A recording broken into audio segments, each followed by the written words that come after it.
सतत छातीत जळजळ किंवा आंबट ढेकरा येतात, मग हे घरगुती उपाय नक्की जाणून घ्या.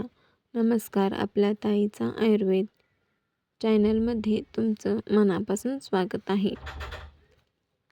कोमट पाणी प्या. सकाळी आणि दिवसभर थोड्या थोड्या प्रमाणात कोमट पाणी प्यायल्याने पचनास मदत होते. दुसरा उपाय, बडीशोप चावा.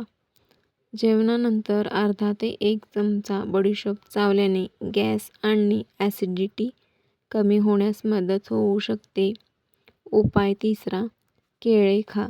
पिकलेली केळे काही लोकांमध्ये ॲसिडिटीचा त्रास कमी करण्यास मदत करू शकते. उपाय चौथा, थोडे थोडे खा. एका वेळी खूप जेवण्याऐवजी कमी प्रमाणात पण वारंवार खा.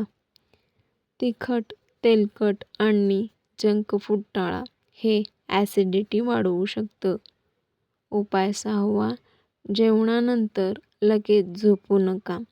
किमान 2 ते 3 तासांनी झोपा. तणाव कमी ठेवा.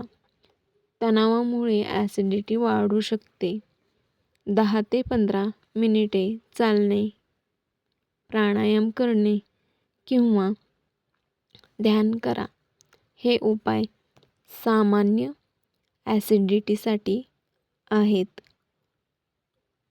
पण ॲसिडिटी वारंवार होत असेल, तीव्र छातीत दुखत असेल, वजन कमी होत असेल किंवा गिळताना त्रास होत असल्यास डॉक्टरांचा सल्ला अवश्य घ्या. अशाच उपयुक्त माहितीसाठी ताईच्या आयुर्वेद चॅनलला सबस्क्राईब करा, व्हिडिओला लाईक करा आणि व्हिडिओ शेअर करा.